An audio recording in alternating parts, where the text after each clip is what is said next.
The most dangerous time of day for your joints isn't when you exercise. According to Japanese longevity doctors, it's the first few minutes after you wake up. Every morning, millions of people over 50 quietly damage their joints before breakfast. Not at the gym, not during a workout, but during what they believe is a healthy morning routine. For over 30 years, Western health advice has encouraged people to stretch as soon as they get out of bed, promising flexibility, pain relief, and long-term mobility. But a warning now circulating across Tokyo hospitals suggests this habit may be doing the exact opposite. Researchers at the Tokyo Metropolitan Institute of Gerontology spent nearly 15 years tracking more than 10,000 adults over age 60. And what they discovered has forced Japanese doctors to rethink everything about morning movement. Japan has one of the highest proportions of people who remain mobile and independent into their 80s and 90s. In Tokyo clinics, it's common to see elderly patients who walk without fear, rise from chairs with ease, and live without chronic joint pain. Yet these same patients rarely perform aggressive morning stretching. In fact, many Japanese doctors actively discourage it.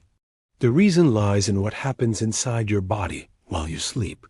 Overnight, your spinal discs absorb fluid and expand. This makes you slightly taller in the morning, but it also places your spine in its most fragile state of the day. The discs are more pressurized, the outer fibers are under tension, and the muscles that stabilize your joints are still largely inactive. Stretching into this condition feels relieving, but it creates instability exactly when your body needs protection. Western-style morning stretches often include forward bends, toe touches, spinal twists, and long static holds. These movements create a temporary sensation of looseness that many people mistake for healing. Japanese researchers found that this sensation is deceptive. When joints are stretched before neuromuscular control is restored, stability is sacrificed for short-term range of motion. Japanese clinicians describe this as opening the hinges before the screws are tightened. The movement feels smooth, but the structure underneath becomes weaker. Over time, this repeated loss of stability contributes to cartilage wear, ligament laxity, and balance decline. One of the most alarming findings from the Tokyo study was where injuries actually began. They didn't start during exercise sessions or physical activity later in the day. They started in the morning. Participants who regularly stretched within the first 10 minutes of waking showed higher rates of lower back disc degeneration, knee joint instability, and hip discomfort, even if they rarely exercised. Many believed stretching was protecting them. MRI scans told a different story. Cartilage thinning and early joint damage were present long before pain appeared. Because cartilage has no nerve endings, the damage progressed silently for years. The nervous system plays a critical role in this process. When you wake up, your body's ability to sense position and balance is temporarily reduced. Reaction times are slower. Muscle firing patterns are inconsistent. Stretching joints aggressively during this window increases micro-instability, which doesn't cause immediate injury, but subtly alters movement quality for the rest of the day. Japanese doctors noticed that patients who stretched first thing in the morning were more likely to report hesitation on stairs, uncertainty when standing up, and brief balance losses later in the day. These moments often went unnoticed, but over time, they significantly increased fall risk. This explains a pattern that puzzled researchers for years. Adults over 60 are more likely to experience falls and joint flare-ups in the late morning or early afternoon, not during exercise. The damage doesn't occur when people are active. It occurs hours earlier, when the foundation has already been weakened. Japanese longevity medicine recognized long ago that mornings should prepare the body for daily demands, not erode its structural safety margin before the day even begins. There is also a cultural difference in how stiffness is understood. In Western culture, morning stiffness is viewed as something to eliminate immediately. In Japan, mild stiffness is seen as a natural transition state. It signals that joints are rehydrating and the nervous system is waking up. Forcing flexibility during this period interrupts that process. Instead of allowing circulation and muscle activation to restore range naturally, aggressive stretching overrides it. The body responds later by tightening defensively, leading people to believe they need even more stretching the next morning. This creates a cycle that accelerates joint aging without anyone realizing it. The Tokyo researchers found that people who stretched aggressively in the morning often believed they were doing everything right. They followed trusted advice. They felt temporary relief. But over years, this habit compounded stress on vulnerable tissues. Joint structures weakened, not from intense workouts, but from small repeated actions done daily. And because the routine felt gentle and responsible, it was never questioned. Japanese longevity doctors don't claim stretching is harmful in all cases. They emphasize that timing changes everything. Stretching later in the day, when muscles are warm, joints are lubricated, and the nervous system is fully engaged, has a very different effect. But in the morning, the priority is not flexibility. It's restoring control, circulation, and joint awareness. This distinction is one of the biggest reasons Japan has maintained functional mobility across generations, while Western fitness advice has remained stuck in intensity-driven thinking. Before moving forward, pause and think about what you do in the first few minutes after waking up. If you bend forward, twist your spine, or pull on tight muscles to feel loose, you're following advice millions of people trust. Japanese research suggests this may be the most dangerous time of day to do it. And once you understand what Japanese doctors recommend instead, you'll all see why so many people in Japan remain mobile well into old age without ever stretching aggressively in the morning. What disturbed Japanese researchers most was not just the joint damage itself, but how early it began and how consistently it followed the same pattern. At Osaka University Medical School, clinicians started noticing that patients over 60 were arriving with similar complaints: unstable knees, recurring lower back flare-ups, a growing fear of sudden movement. When doctors traced their daily habits, one detail kept appearing. Almost all of them performed some form of stretching immediately after waking up. Not intense workouts, not heavy lifting, simple, familiar stretches they had trusted for decades. And yet, when imaging and movement analysis were reviewed, the damage patterns were unmistakable. A long-term observational study followed more than 8,500 adults between the ages of 60 and 82 for over a decade. Those who practiced static stretching within the first 15 minutes of waking showed significantly higher rates of spinal disc bulging, meniscus degeneration, and hip joint laxity compared to those who delayed stretching or avoided it altogether in the morning. The difference wasn't subtle. By year 10, the early stretching group displayed joint structures that appeared biologically older than their chronological age, and most of them had no idea why. Here's what's happening inside your body at that time of day. During sleep, circulation slows, muscles cool. The nervous system shifts into a low alert state. When you wake up, your brain is still recalibrating how it communicates with your muscles and joints. This process takes time. Stretching before this communication is restored means joints are being pulled into ranges of motion without adequate muscular support. Japanese doctors refer to this as passive movement without guardians. The joint moves, but nothing is actively protecting it. Western fitness culture often treats stretching as harmless, almost risk-free. But Japanese biomechanics research shows that flexibility without control increases joint shear forces. Instead of evenly distributing load across cartilage surfaces, aggressive morning stretches concentrate stress in already vulnerable areas. Over time, this leads to microscopic damage that accumulates silently. The body compensates by stiffening later in the day, which people misinterpret as a need for even more stretching. The cycle repeats day after day. One particularly revealing finding came from balance testing. Researchers measured postural stability in participants several hours after their morning routines. Those who stretched aggressively upon waking had measurably poorer balance scores by late morning compared to those who did not stretch. This suggests that early stretching didn't just affect joints locally. It altered neuromuscular coordination for the entire day. Small errors in weight transfer, delayed muscle activation, and reduced joint awareness increased fall risk without triggering any immediate alarm. This helps explain why Japanese clinicians see so many preventable injuries rooted in routine, not accidents. Falls rarely happen because someone is careless. They happen because the body hesitates at the wrong moment.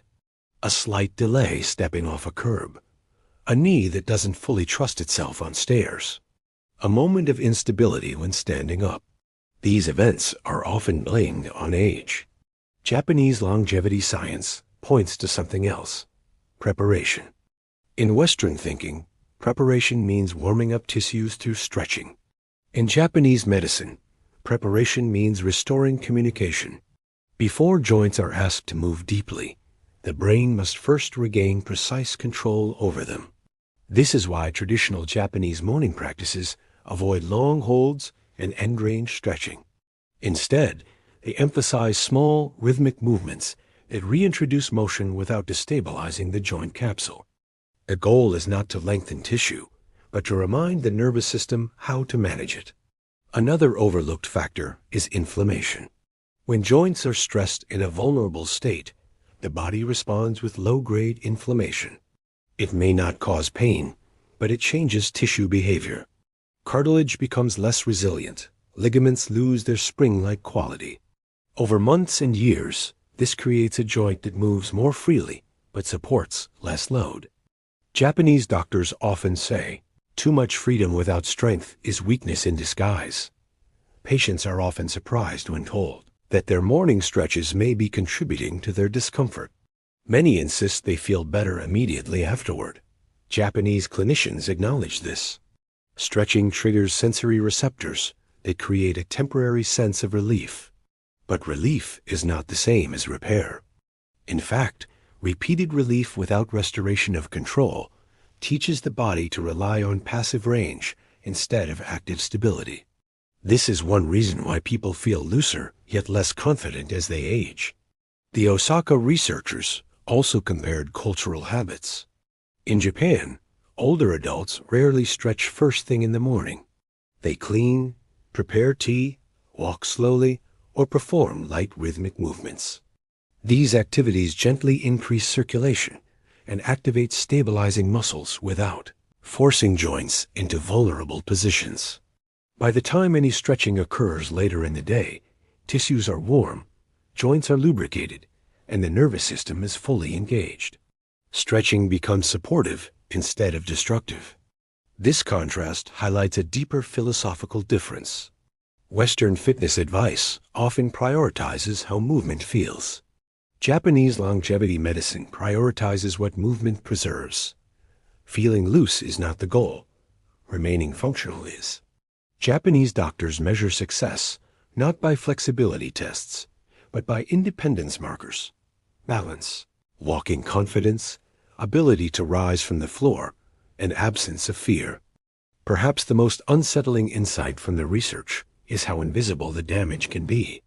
Participants who followed aggressive morning stretching routines often reported being pain-free for years, yet imaging showed progressive deterioration. When symptoms finally appeared, the underlying structure was already compromised. At that stage, interventions became limited. Japanese doctors stress that prevention must occur long before pain begins. This is why the warning spreading across Tokyo clinics is so direct. It's not about banning stretching. It's about understanding when your body is most defenseless. Morning is not the time to pull joints apart. It's the time to rebuild control, restore circulation, and prepare the nervous system for the day ahead. Ignoring this distinction has quietly undermined mobility for millions of people who believed they were doing the right thing. And this brings us to the crucial shift. If stretching in the morning isn't the answer, what is?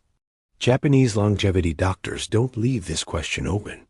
They prescribe a very specific type of morning movement designed to protect joints while enhancing balance, strength, and long-term independence. In the next part, you'll learn exactly what those movements are and why they work when stretching fails. Japanese longevity doctors don't tell older adults to stop moving in the morning. They tell them to move differently. After years of observing what preserves mobility versus what quietly destroys it, they arrived at a simple but powerful principle. Mornings are not for stretching tissue. They are for waking up control. The body doesn't need to be pulled open when it's fragile. It needs to be reminded how to move safely. That's why the Japanese morning routine looks nothing like what most people in the West expect. There are no deep bends, no long holds, no forcing range. Instead, there is sequencing. The first priority is circulation without compression. Japanese doctors begin with gentle upright movement, not floor-based stretching. Standing or seated, the spine moves in small wave-like motions. These are slow, controlled shifts that encourage fluid exchange in the discs without placing them under load. Think of it as hydrating the spine gradually instead of squeezing it. This restores internal pressure balance and reduces stiffness naturally over the next hour.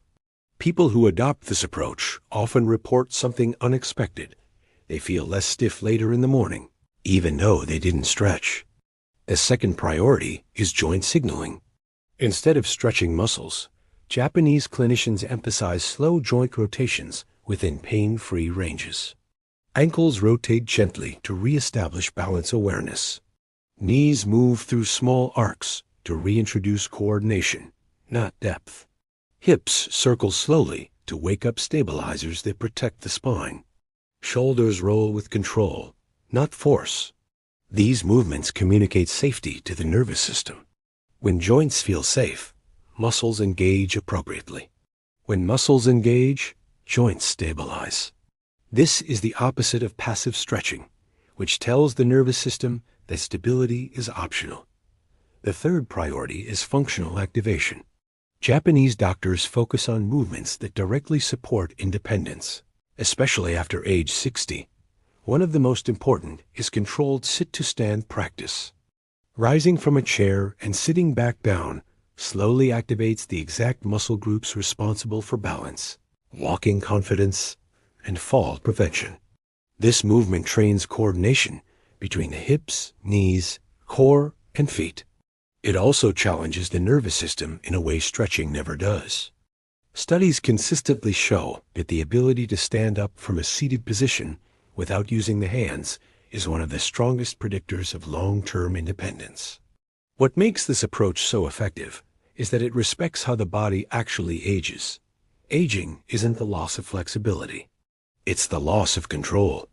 Japanese longevity medicine treats stiffness as a symptom, not the problem. When control improves, stiffness often resolves on its own. This is why people who stop aggressive morning stretching frequently report feeling more stable, not more rigid. Their joints feel supported instead of loose. Another critical advantage of the Japanese approach is sustainability. These movements are gentle enough to perform every single day. There are no rest days needed because nothing is being damaged. Consistency is the true secret. Western fitness culture often promotes intensity followed by recovery. Japanese longevity science promotes daily movement that never requires recovery. Over years, this creates a massive difference in joint health and confidence. Balance improvement is one of the most dramatic outcomes. Slow, controlled morning movements sharpen proprioception, the body's ability to sense position in space. This reduces the micro errors that lead to falls. When the nervous system is calm and aware, reactions become smoother. Japanese studies show that older adults who follow controlled morning routines have significantly fewer fall-related injuries, even when compared to those who exercise more intensely later in the day. There is also a psychological shift. People stop chasing sensation and start valuing function. They no longer ask, "Do I feel stretched?" They ask, "Do I feel ready?" Ready to walk, to climb stairs, to carry groceries, to live the day without hesitation. This mindset change alone alters how people move. Fear decreases. confidence returns. Movement becomes natural again. It's important to understand that Japanese doctors are not anti-stretching. Stretching has a place. But that place is later in the day, when tissues are warm, circulation is active, and joints are lubricated. Evening stretching can be deeply beneficial when done correctly. Morning stretching, however, demands restraint. Timing transforms the same movement from protective to destructive. This is why the advice spreading through Tokyo clinics is so specific. Stop stretching aggressively in the morning. Replace it with controlled mobility, joint signaling, and functional activation. The routine doesn't need to be long. 10 to 15 minutes is enough. What matters is sequence, not duration. Control first, range later. People who make this change often notice subtle improvements within weeks. Morning stiffness decreases. Balance feels steadier. Daily movements feel more confident. Over months, these small changes compound. Joints stop deteriorating quietly. Mobility stabilizes. Independence extends. The tragedy Japanese doctors see too often is not people who age. It's people who unknowingly sabotage their mobility with good intentions. They follow advice meant for younger bodies. They stretch harder when their joints need support. And they blame age for the consequences. Japanese longevity science offers a different path, one that protects the body instead of forcing it. If you've been stretching first thing every morning, stopping may feel uncomfortable at first. That's normal. You're breaking a habit that created short-term relief. But relief is not longevity. What matters is how your joints feel at noon, in the evening, and 10 years from now. Your morning routine is quietly shaping your future mobility. Not dramatically. Not all at once, but daily, consistently, invisibly. Japanese doctors understood this nearly a century ago. The question is whether you're willing to adjust now, while your body can still adapt. If you want, comment morning, and I'll share the exact Japanese doctor-approved 5-minute routine used in clinics to replace harmful morning stretching. And subscribe, because in the next video, I'll explain why stretching at night works completely differently than stretching in the morning, and how doing it wrong may be the reason pain keeps returning. Your joints don't need to be forced. They need to be protected. And the choices you make when you wake up are deciding how freely you'll move decades from now.